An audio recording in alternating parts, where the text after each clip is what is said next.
But from where I stand, after years of doing this, after moving food across states, after writing out outages and learning from mistakes, evacuating from a wildfire, these are the areas that matter most to me. Not perfect, it's not complete, but solid. I don't think you need me to tell you that things feel tighter right now. You can see it every time you fuel up, every time you walk through the grocery store. Energy costs are up, food costs are up, and a lot of that is tied to instability overseas and political decisions that are way out of our control. But the effect lands right here at home, in our budgets, in our stress levels, and in the way that we think about the future. So this video is not going to be a perfect world preparedness plan. This is what we've actually done when money was really tight, what we prioritized, and what we waited on. And what I've learned matters most when you don't have the luxury of doing everything all at once. This is gritty, it's practical, and it's built from experience. Some of it I've learned the hard way. The first place we put our money is always food. But not just any food, real food. The kind that your body actually runs on. I've never forgot when we moved 800 miles. One of the biggest concerns that we had, it wasn't the furniture or logistics, it was our meat. That freezer full of protein was too valuable to lose. We packed it into ice chests, we wrapped them in blankets, and we moved it like it was gold. And when we got there and opened up those coolers, it was still solid, still good, and that was a moment of real gratitude. For us, and you don't have to be the same as us, but that's meant building a freezer around ground beef and chicken drumsticks and thighs. Those cuts tend to be the most cost effective, especially when you're watching for sales. And that's really the key. Don't buy when you need it. Buy when it's cheap. Once it's in your freezer, everything in there is on sale. Having meat in the freezer is important for our budgets in any situation, however you need to get it there, whether it's by hunting, whether it's by sourcing it from farmers around you, trading for it, whatever it is, get that meat in the freezer. In addition to the meat, we've also leaned heavily on frozen butter too. People underestimate fat, but it matters for your brain and for your energy, your ability to function under stress. Butter stores really well in the freezer, and it complements the protein in a way that shelf-stable carbs just don't.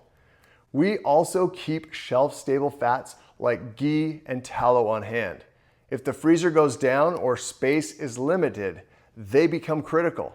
You can keep whatever you want in your freezer, but I think it's a very important part of preparedness. So this is the meat and fat that we keep.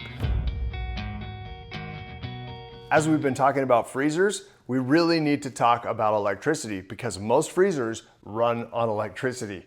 So once you build up this food supply, the next priority is protecting it. We learned this one the hard way. Years ago, we came very close to losing an entire freezer of meat during a storm. Power was out longer than expected, and you start doing that mental math, how long until it's all gone? That's when we decided we weren't going to be in that position again. No matter what the budget, we needed backup. We chose to invest in a dual fuel generator, gasoline and propane. And it's not just something that sits there. We've used it multiple times through ice storms and outages. When the grid goes down, that generator keeps the freezer cold, and that means your investment in food stays intact. Because that protein isn't just food, it's security. Now I know not everyone has the space or setup for a gas generator. If you're in an apartment or in a tighter situation, a solar generator is a solid option. But here's the key. Make sure that it can actually run your freezer, even if it's intermittent. If you can keep that freezer cycling, on for a while, off for a while, and recharge that during the day with solar, you can stretch that system a long ways. Even 12 hours of runtime can make a massive difference if you manage it right. After the protein and fat, we build out with staples like rice and grain. We always keep a solid supply of rice, and if possible, we go organic or at least rinse and soak it thoroughly. That's something we've done for years, pre-rinsing, pre-soaking to get rid of residues and anything that we don't want going into our bodies. Same with wheat. We've stored wheat berries for years and ground our own flour. This is a video about budget, and this has saved us a lot over time. And it gives you control over the quality. When you buy well-sourced grain in bulk, you're not just cutting costs, you are cutting out a lot of the junk that comes in with lower quality products. That's good enough for me. And when you combine these staples with your stored fats and proteins, you can build real meals, not just survive, but function. And I also wanted to mention this. You can see this is a partial bag of ground flour. We actually buy organically sourced flour in bulk and store that as well. Something about flours though is they do not last as long as the wheat kernels or berries that are stored in airtight containers. This also needs to be stored in an airtight container for maximum life. For those of you who are choosing not to grind but really want a budget-friendly option for making those different bread type products, this is a great way to go. Buy it in bulk, store it well, and carry on. Another quick side note is none of this matters if you can't cook it. Let's talk about it. We have always kept a simple tabletop butane stove backup for indoor cooking. Even if you have a generator, having a low-cost, reliable way to cook without electricity just makes sense. I suggest an outdoor propane camping stove to really cover your bases. But as this is a budget priority, one of these can be picked up for about $30 to $40, including fuel for a week of cooking.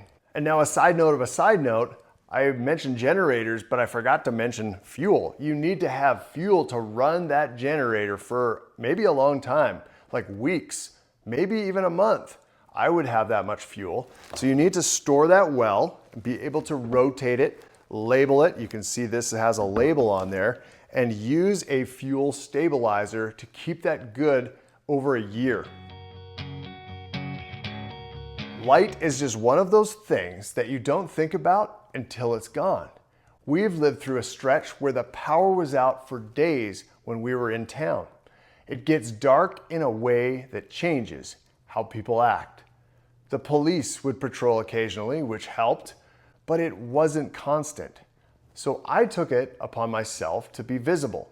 I would drive through the neighborhood with a powerful light, and I would constantly be shining it everywhere, but using it strategically, letting it be known that someone was paying attention. That kind of presence matters. Light is a deterrent. It changes behavior.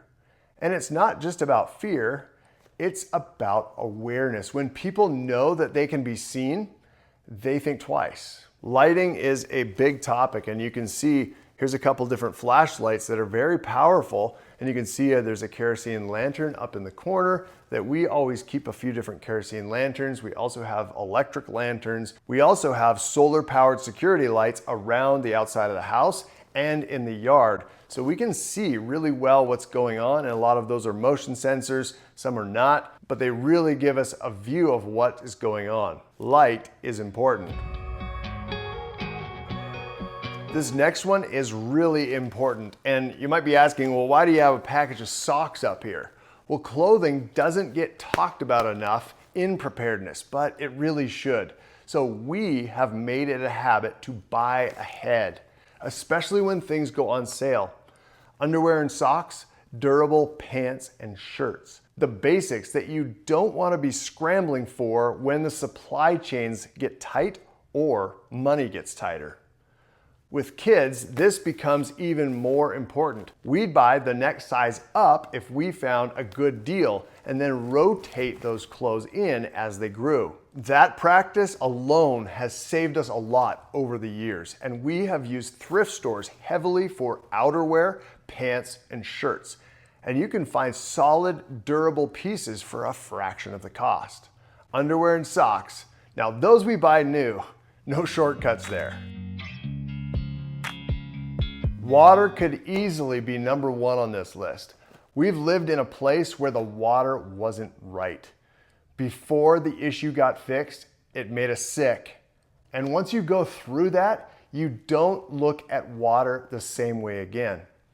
So we store it in multiple forms. 5-gallon jugs like this, gallon containers like this, and just standard water bottles. But storage alone is not enough.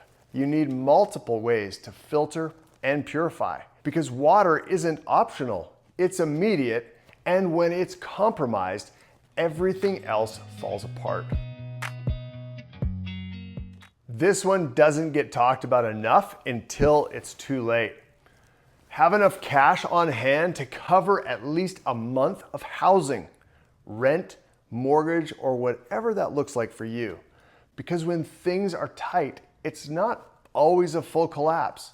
Sometimes it's delays. Systems go down and payments don't process. Cards don't work when you expect them to. And like we saw a few years ago, not all people get access to all the facilities. Cash buys you time. It buys you options. It keeps a short-term problem from turning into a long-term one. And alongside that, I believe in holding on to some value outside the system. Gold or silver. Not a massive stack. Not anything complicated. You can start like we did. We started with having 1 month of value for that housing payment. And you might say, well, you need way more than that. Well, let's start. Let's start somewhere. 1 month of housing payment of value in gold or silver. It's not about speculation. It's about having stability. There's something different about having a portion of your reserves in a form that doesn't rely on power, networks, or approval. Something that holds value. You can feel it when confidence gets shaky. We don't treat it like an investment, we treat it like insurance, because when everything is working, you don't even think about it. But when something isn't, you're glad it's there. I have a couple more personal points to make on this budget priority list, but if this resonated with you, give this video a like, subscribe, and consider grabbing a membership to the channel for exclusive content that goes deeper.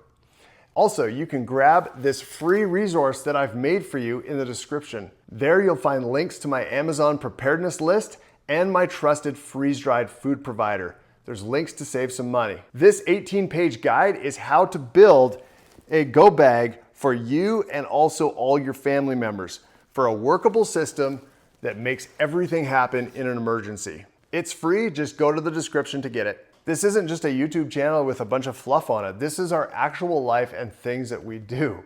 And these aren't the only pieces of preparedness. There's much more to talk about, but this is a budget priority video. If you want, you could do more dry beans as a backup protein, for example. There's security tools you need. There's communication systems. All of it matters. But when money is limited, and it is for a lot of us, myself included, these are the priorities that we've settled on. High quality food, the ability to cook, light, to be able to see and be seen, clothing to endure, and clean water. You might prioritize differently, and that's okay. But from where I stand, after years of doing this, after moving food across states, after writing out outages and learning from mistakes, evacuating from a wildfire, these are the areas that matter most to me. Not perfect, it's not complete, but solid.